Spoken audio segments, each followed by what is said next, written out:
Hello traders and investor, welcome back to money maker channel. Myself Sachin देवने। आज के weekly analysis videos में मैं आपका सबका स्वागत करता हूँ। ये जो मैं वीडियोस बना रहा हूँ सिर्फ और सिर्फ एजुकेशनल पर्पस के लिए, ना कोई बाइंग का रिकमेंडेशन है ना कोई सेलिंग का रिकमेंडेशन है। आपको बाय एंड सेल करना है तो आप अपने फाइनेंशियल एडवाइजर के साथ डिस्कस करने के बाद इसके ऊपर डिसीजन ले सकते हो, या आपका खुद का एनालिसिस होना चाहिए। तो चलो चलते हैं स्क्रीन पे। तो निफ्टी का डेली टाइम फ्रेम का चार्ट्स है। लास्ट कुछ वीडियोस में मैंने डिस्कस किया था कि निफ्टी को 23,800 के आसपास एक स्ट्रॉन्ग सपोर्ट्स है। मंडे को निफ्टी ने क्या किया है, वो सपोर्ट सब ब्रेक किया है और निफ्टी ने एक अच्छा खासा एक लो बनाया था। और इसका लो का वैल्यू कितना है, 23,260 तक निफ्टी आई थी। अभी निफ्टी ने अभी क्या कर रहा है, निफ्टी जो सपोर्ट्स था उसी को अभी फेस कर रहा है, मतलब सपोर्ट्स बिकम रेजिस्टेंस का काम कर रहा है। बराबर है। ये अब टेक्निकल्स में कैसा होता है कि resistance become support, supports become resistance का काम करते हैं। तो निफ्टी यहाँ पे आने के बाद एक पॉज ले सकती है। अभी सपोर्ट्स कौन से मेजर सपोर्ट्स है, 23,150 और 23,197 या 180 तक एक सपोर्ट्स है। तो नेक्स्ट वीक के लिए मेजर सपोर्ट्स का काम होगा ये, सपोर्ट्स रेजिस्टेंस ये हो सकते हैं। एंड नेक्स्ट वीक के लिए निफ्टी एक रेंज में रहने के चांसेस है, डाउन साइड 23,150 और अपसाइड में 23,830 850 तक जा सकते हैं। इनके सी लेवल्स ब्रेक होते हैं अपसाइड में, तो नेक्स्ट रेजिस्टेंस है यहाँ तक 24,450 तक निफ्टी जाने के चांसेस है। डाउन साइड में ब्रेक होता है तो मेजर सपोर्ट्स है 22,183, बीच में कोई भी रेजिस्टेंस सपोर्ट्स नहीं है दोनों साइड्स में। अभी आते हैं बैंक निफ्टी के ऊपर। अभी बैंक निफ्टी का भी देखो सिमिलर चार्ट्स है, मैंने लास्ट वीक में ड्रॉ किया था, उसी में बैंक निफ्टी भी मूवमेंट। अभी बैंक निफ्टी को देखो, इसने यहाँ पे एक सपोर्ट्स था, वो ब्रेक किया है और लास्ट 4 दिन में, मतलब Tuesday Wednesday Thursday Friday similarly resistance face कर रहे हैं बैंक निफ्टी। अभी सपोर्ट्स कौन सा होगा, तो बैंक निफ्टी को देखो 52,780 तक एक सपोर्ट्स है और अपसाइड में ये एक रेजिस्टेंस है 54,330 366 तक। बराबर है, ये लेवल्स ब्रेक होते हैं तो बैंक निफ्टी 56,450 और 56,500 तक जा सकती है। और मेजर सपोर्ट से इसको डाउन साइड ब्रेक करती है तो ये सपोर्ट्स हो सकते हैं। मुझे नहीं लगता कि अप साइड में भी ब्रेक हो सकता है, डाउन साइड में भी ब्रेक हो सकता है। अभी आते हैं क्रूड ऑयल के ऊपर।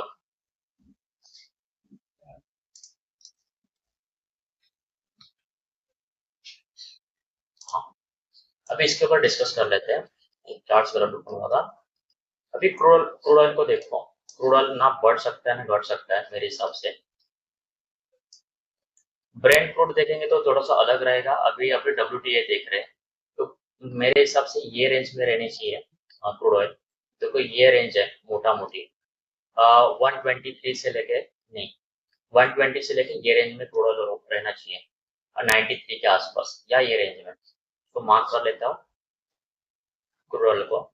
ये देखो ये सब रेजिस्टेंस है 120 और सपोर्ट्स कौन से होंगे 94 और ये रेंज में क्रूड ऑयल रहने के चांसेस है 85 तक। जितना क्रूड ऑयल 100 के ऊपर रहेगा, 105 के ऊपर रहेगा, उतना मार्केट वीक होने के चांसेस है। ओके, और कूल डाउन होता है 80 85 तक वगैरह आता है तो थोड़ा सा अच्छा संकेत है अपने लिए। ओके, अभी आते हैं यूएस की आईएनआर के ऊपर।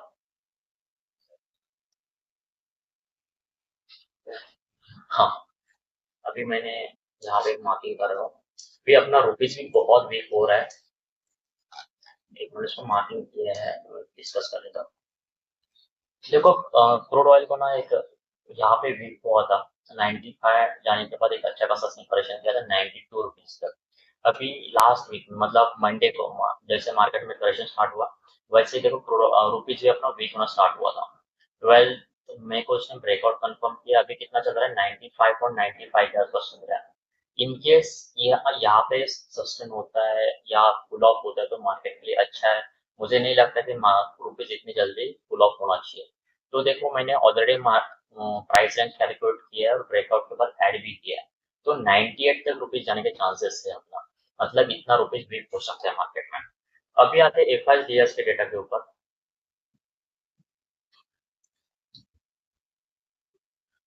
FIDS का डेटा देखो यहाँ पे, तो 11 मई को देखो इन्होंने 8,437 करोड़ का सेल किया है यहाँ पे।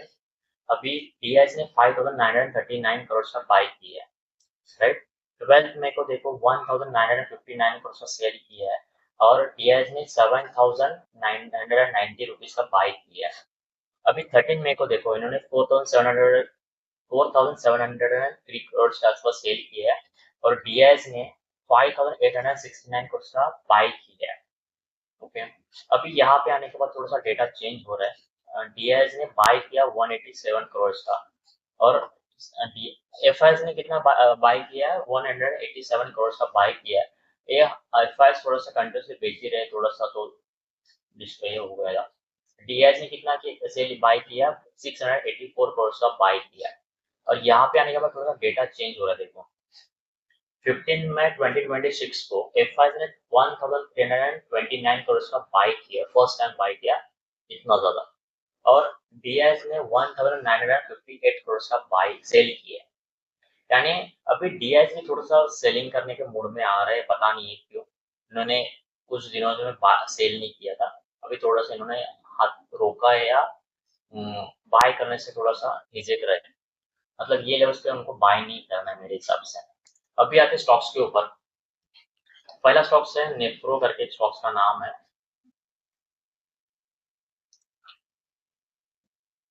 हाँ, नेफ्रो केयर करके स्टॉक्स का नाम है।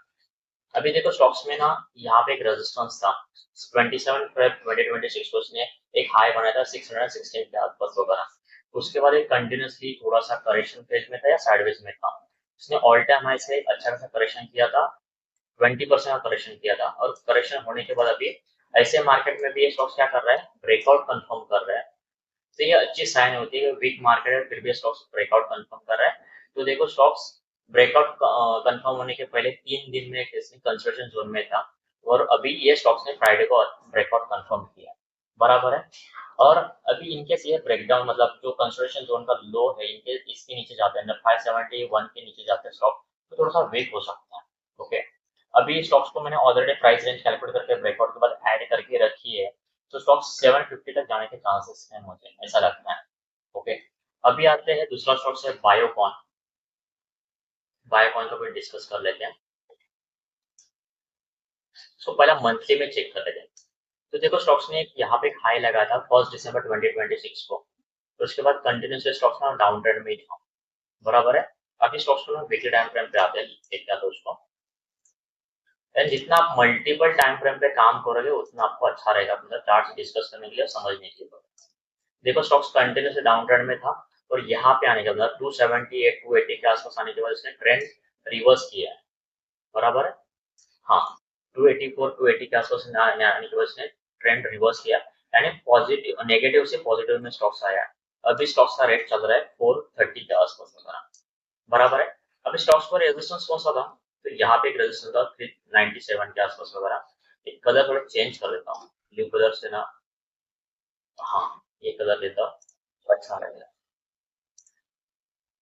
रेड कलर से थोड़ा सा, हाँ। स्टॉक्स को देखो, अभी स्टॉक्स को ना एक रेजिस्टेंस था 430 से लेके 400 के बीच में।